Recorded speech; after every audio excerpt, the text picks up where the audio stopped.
and that's really more of a personal issue. That's, you know, Benjamin Franklin issue. That's whatever you want to call it. But that's what's going on. And I think when you think about emergency, you know, would I trade my privacy to know that there's an explosion down the street and it could save my life? Yeah, I might. Yeah, because you bring it up, I think, privacy versus social responsibility. What are we responsible for? You know, are we our brother's keeper? When you go back to like civil air patrol in World War II, you know, we had citizens flying airplanes looking, and they actually found subs up because we're talking about the same thing. I'm actually interested in seeing if the government would put up a development fund to get iPhone apps, you know, disaster assistance media. If you start to put some money with all the developers out there making apps, and then put an iPhone, you have a number of very interesting apps being developed by people download their iPhones and all the other devices coming out of there. And then you come across, which I think you go on too, where there's an app that's put out that, you know, attributes and conveys false information. Yeah. Putting out a lot of, you know, emergency events which don't exist. Right.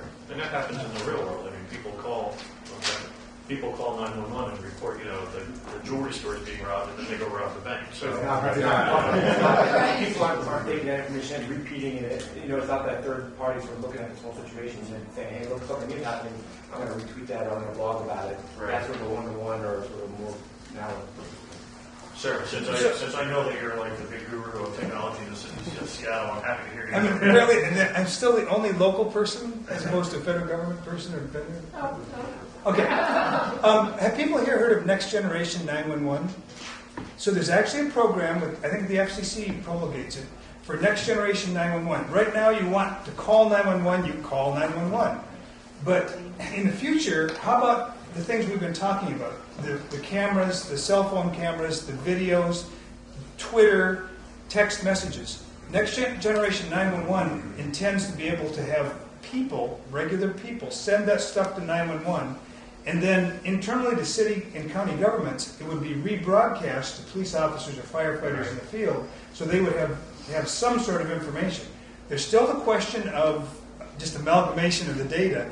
If you have 1,000 text messages or tweets coming in about an incident, how do you amalgamate it and integrate it? And then there's also the question of how do you store it and investigate it. But so there's lots of data questions, but at least with Next Generation 911, we might be able to make use of some of these tools. Do you know anything about how the California wildfires were handled and San Diego? Yeah, because San Diego. And I was trying to remember. I guess it's on the twit. Right. Dashed up on the Google Maps, so you can see where all the fires are. Because it was. Oh, was that the LA Fire Department doing that? Yeah.